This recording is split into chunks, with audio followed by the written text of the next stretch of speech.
introduce yourself. Hi, I'm Angela. I'm 9 years old, and I had the MGB last Wednesday, so it's been almost a week. All right.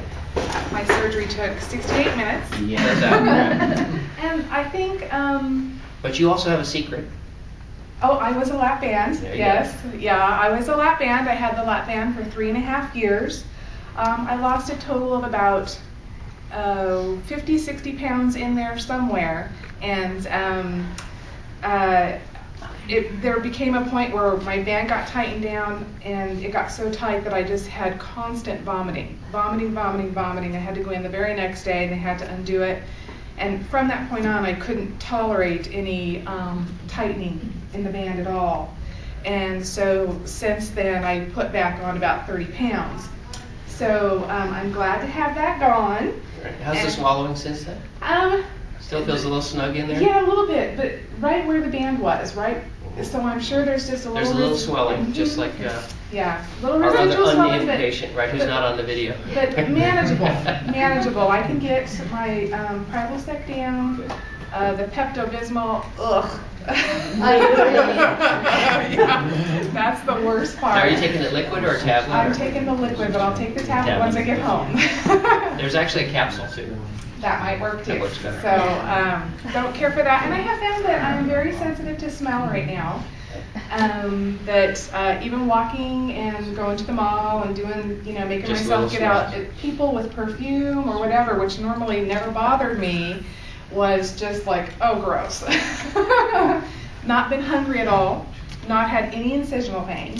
See, that's another question now. The LapBand patients, a lot of our LapBand patients comment to me that they're a little hungry after the surgery, yet after the MGB, they lose their hunger. So, any difference? Can you tell any difference in hunger before or after or anything like that? Or no? Not much yet? Okay. Yeah, I've not been hungry at all. In 6 days, I haven't been hungry at all. So I'll eat crackers and yogurt to help with some nausea that I get. So I wonder if maybe I need the patch. I don't feel depressed or sad or I haven't cried, but I get hot flashes, which I had before. Yeah, but that's estrogen. So I'd try it. Maybe you can I'll always try peel it off. Yeah. So what we find is that the studies show that ghrelin, the hunger hormone, is not decreased by the band, and it is decreased by the MGB. So that when we compare, oftentimes people will notice a difference in the amount of hunger they have with the band and without the band. yeah, So. I've not been hungry at all. So not that things don't sound good. Mm-hmm. You know, my husband was eating normally and all that kind of stuff, and sometimes it even smelled okay, and sometimes it didn't, and sometimes I thought, well, that sounds good, but wasn't hungry for it. So it was kind of a different kind of experience. You can't take her. Have any questions for me, having the LapBand or the MGB or anything that I can answer? Does your husband feel guilty eating in front of you? No. But he has the LapBand. He lost about 75, 80 pounds, and he's doing okay, has quite a bit of reflux from it. And I'm sure Dr. Rutledge will eventually see him down the road.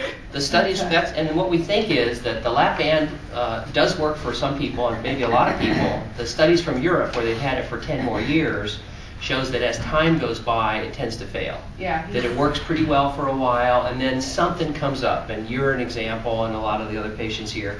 It works for a while, you start doing okay for a bit, and then something happens, and reflux, erosion, things like that. You know, we talked to our patient who had all the vomiting.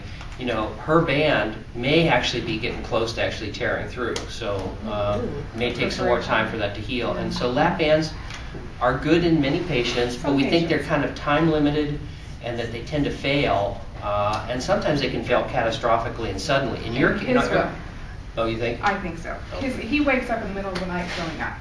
Yeah, you know, and it wakes him up in the middle of the night throwing up. So, right, and then the next step, of course, is you throw up so much that it goes down the wrong pipe, and then. So I'm well, we worried don't about wish for any of that. No, maybe he'll be not. lucky and it'll be great. Maybe. But he's been very, very supportive. I've been very lucky to have family that has supported me through this whole process. So that's gone really well for me. Staples?